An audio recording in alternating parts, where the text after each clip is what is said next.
Janine Gutierrez and Jericho Rosales, masaya ang mga puso.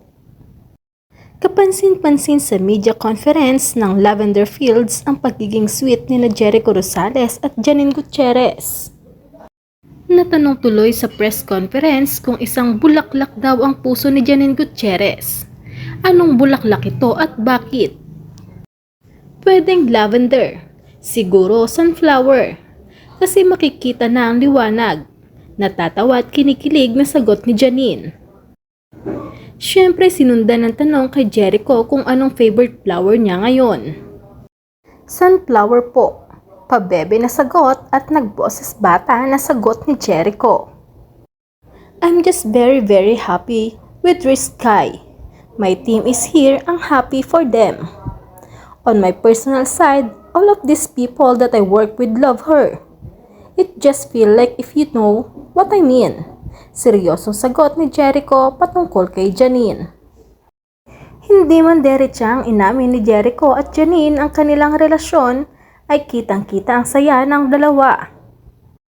Anyway, gagampanan ni Jericho at Janine ang karakter na mag-asawa sa bagong teleserye ng kapamilya ng Lavender Fields.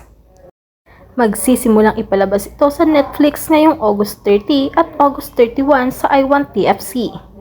Ipapalabas naman on Free TV simula September 2, 2024. Masaya lang na magkasama sina Janine Gutierrez sa flight pa Hamad International Airport sa Doha, Qatar.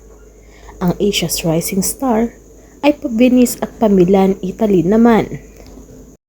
Bali sa Venice na uli sila magkikita kung saan magaganap ang world premiere ng Phantos Mia movie niya. Ang haba ng oras na magkatsikahan sila sa launch dahil matagal ang layover nila sa Doha. Isa nga sa napagkwentuhan nila ay ang belated birthday event ng kanyang mamita na si Pilita Corrales. Sabi nga nila kay Janine, alam nilang kasama niya sa party si Jericho Rosales. Kinuwento sa iyo ni Tita Annabel. Tanong sa amin ni Janine na sinagot naman ng yes. Pero hindi na nga naikwento pa ni Tita Annabel na kumanta rin sa party si Jericho. Sabi ni Janine, sinit ako ni Tita Annabel. Sabi niya kung kami na raw ni Jericho. Pero sabi ko, Tita, nandiligaw pa lang po siya sa akin. Wala na naman pong sinabi si Tita Annabel. So ayan na nga, manliligaw pa lang ni Janine si Jericho, kaya yung ibang makakomment na magjowa sa dalawa, fake news lang yon. Huwag na nga lang unahan sina Janine at Jericho.